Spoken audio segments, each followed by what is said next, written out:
सभी प्रेमी जनों को जय श्री कृष्ण, जय सिया राम। आज मैं आप सबको यह बताना चाहता हूं कि आखिर सब लोगों के पाप कहां कहां जाते हैं। क्या आप सब जानते हैं कि पाप कहां कहां जाते हैं? यही आज की कथा का सार है। आखिर पाप कहां कहां जाते हैं? प्रेमी जनों, इसी संदर्भ में एक बार एक ऋषि ने सोचा कि लोग पाप धोने के लिए सब लोग गंगा जी में जाते हैं, तो फिर सारे पाप गंगा जी में ही समा जाते हैं, तो गंगा तो पापनी हो गई। सब लोगों के पाप गंगा जी में ही समा जाते हैं, तो गंगा जी में तो पाप भरे होंगे। आखिर ये पाप जाते कहां हैं? इस प्रकार प्रेमियों, एक ऋषि ने यह बात जानने के लिए बहुत तपस्या की। तपस्या के फलस्वरूप सभी देवता लोग प्रकट हुए। तब देवों ने ऋषि से पूछा, भाई आप क्या चाहते हैं? तब ऋषि ने कहा कि मैं यह जानना चाहता हूं, लोग अपने पाप गंगा जी में छोड़ आते हैं, फिर ये पाप जाते कहां हैं? तो देवों ने कहा, ये तो चलकर गंगा जी से ही पूछ लेते हैं कि पाप कहां जाते हैं।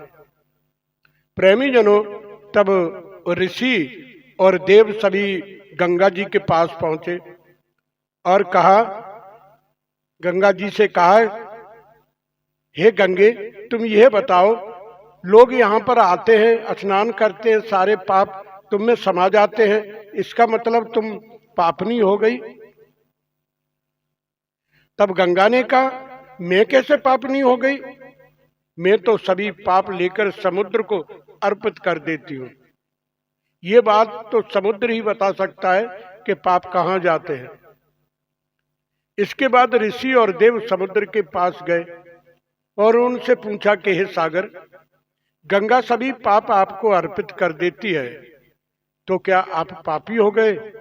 वो पाप कहाँ जाते हैं? समुद्र ने कहा, मैं कैसे पापी हुआ?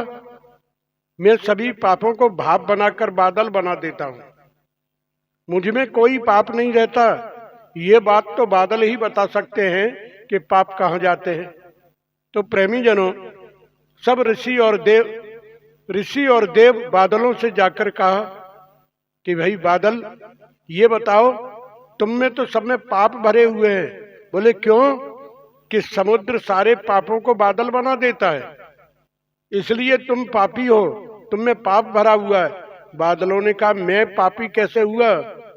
मैं तो सभी पापों को वापस पानी बना देता हूं, मुझ में कोई पाप नहीं रहता, और धरती पर गिरा देता हूं। इसी से ही अन्न उपजता है, इसे ही मानव खाता है। इस अन्न में जो अन्न जिस मानसिक स्थिति में उगाया जाता है और जिस वृत्ति से प्राप्त किया जाता है और जिस मानसिक अवस्था में खाया जाता है, उसी के आधार पर मानव की मानसिकता बनती है। मानवों के पाप मानवों को ही वापस दे देता हूं, मुझ में कोई पाप नहीं रहता। तो प्रेमी जनों, इसलिए कहा जाता है कि जैसा खाओगे अन्न और वैसा ही बनेगा मन। इसलिए अन्न को सोच समझ कर ही खाना चाहिए। अन्न को पहले भगवान को अर्पण कर देना चाहिए, उसके बाद ग्रहण करना चाहिए। ऐसा ही शास्त्रों में बताया गया है। लोग भगवान को अर्पित नहीं करते, भगवान को भोग भी नहीं लगाते। ये मैंने भी खुद अपनी आंखों से देखा है। जब कोई बड़ी पंगत होती है तो लोग कहते हैं, चढ़ाओ लक्ष्मी नारायण की, लेकिन कोई खोट के नहीं चढ़ाता, कोई बिरला ही चढ़ाता है, सब खाने लगते हैं।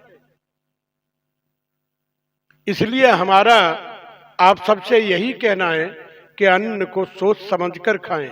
अन्न को पहले भगवान को अर्पण करके ही खाएं, तो उसका दोष खत्म हो जाता है। प्रेमी जनों, जय श्री कृष्ण, जय सिया राम।